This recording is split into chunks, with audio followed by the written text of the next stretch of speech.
সরকারি আইনজীবী ও মৃতের পরিবারের আইনজীবীদের মধ্যে বাকবিতণ্ডার জেরে উত্তপ্ত হয়ে উঠল দায়রা আদালত। শুক্রবারও হল না কামদুনি মামলার চার্জ গঠন। এদিন দুপুর 2টা থেকে 4:30 পর্যন্ত শুনানি চলে। মৃতের পরিবারের আইনজীবীদের অভিযোগ, তারা এখনো ডিএনএ ও ফরেন্সিক রিপোর্ট এবং চার্জশিটের কপি হাতে পাননি। এসব নথি না পেলে তারা সঠিকভাবে প্রস্তুতি নিতে পারছেন না।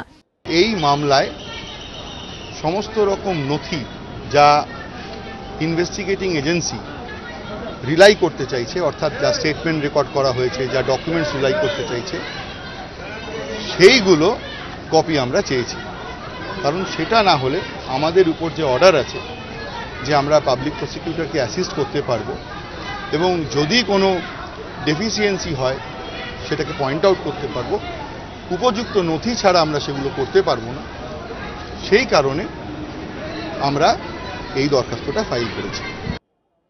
এই অভিযোগের প্রেক্ষিতে মৃতের পরিবারের আইনজীবীরা কিছু না বললেও মুখ খোলেন সরকারি আইনজীবীরাই। তাদের দাবি, আইন মেনে চার্জশিটের কপি পরিবারের আইনজীবীদের হাতে দেওয়া হয়নি। আইনে হচ্ছে আসামি পক্ষ তারা চার্জশিটের কপি পাবেন, সেই হিসেবে পেয়েছে, তারপর কমিটমেন্ট হবে, তারপর ট্রায়াল শুরু হবে। চার্জশিটের কপিটা আইনে যেটা আছে তারা সেই চার্জশিটের কপিটা পাবে আসামি পক্ষ। আমরা আইনের বাইরে গিয়ে কোনো কথা বলছি না। তো আমি বললাম একটা সার্টিফাইড কপি নিয়ে নেওয়ার জন্য।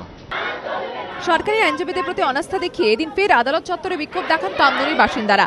12ই অগস্ট বারাসত আদালত থেকে কলকাতা নগর দায়রা আদালতে মামলা সরানোর নির্দেশ দেয় কলকাতা হাইকোর্ট। পাশাপাশি হাইকোর্ট সেদিন তার নির্দেশে আরও বলে, 23 আগস্টের মধ্যে ফেরার অভিযুক্ত রফিকুল ইসলাম ধরা না পড়লে তাকে বাদ দিয়ে 7 দিনের মধ্যে চার্জ গঠন করতে হবে। তার 7 দিনের মধ্যে শুরু করতে হবে বিচার প্রক্রিয়া। 23 আগস্ট থেকে শুনানি শুরু হয়েছে। শুক্রবার শুনানি শুরুর পর 8ম দিন, কিন্তু এদিনও মূল মামলা নিয়ে শুনানি না হওয়ার জেরে চার্জ গঠন হলো না। সোমবার ফের শুনানি। প্রকাশ সিংহ রিপোর্ট, এবিপি আনন্দ, কলকাতা।